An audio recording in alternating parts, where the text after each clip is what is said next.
Good evening friends. आज हम पढ़ेंगे रेस्पिरेटरी सिस्टम। पहले तो हम आज रेस्पिरेटरी सिस्टम में दो इम्पोर्टेंट टॉपिक को पढ़ेंगे।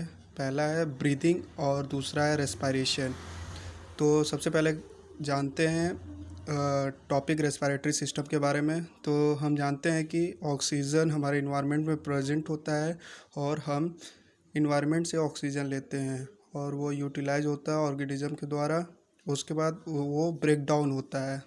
जब हम ऑक्सीजन लेते हैं तो वो ब्रेक डाउन होता है, जो कि हमें मदद करता है न्यूट्रिएंट्स मॉलिक्यूल्स को तोड़ने में, और वो ग्लूकोज के मॉलिक्यूल्स में टूट जाता है। ग्लूकोज को टूटने के बाद वो एनर्जी हमारे अंदर बॉडी में जनरेट होती है। फिर वो परफॉर्म करने के लिए डिफरेंट पार्ट्स ऑफ बॉडी, जैसे सेल में एक्टिविटी परफॉर्म करने के लिए, जैसे यहाँ लिखा हुआ है फॉर वेरियस एक्टिविटीज़। और उसके बाद क्या होता है, जब हम कोई भी एक्टिविटी करते हैं सेल में तो कार्बन डाइऑक्साइड रिलीज़ होता है for the process of acceleration. दो प्रोसेस होती है, एक इनहेलेशन एक एक्सलेशन। इनहेलेशन मतलब होता है कि टू इनहेल, और एक्सलेशन मीन्स होता है टू एक्सहेल।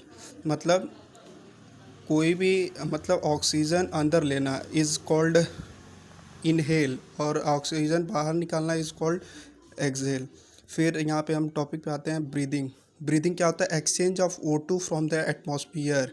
जो हम इन्वायरमेंट से O2 लेते हैं उसका एक्सचेंज और release produce of carbon dioxide by cell is called breathing. जो प्रोसेस होती है उसे हम ब्रीदिंग बोलते हैं। रेस्पिरेशन क्या होता है?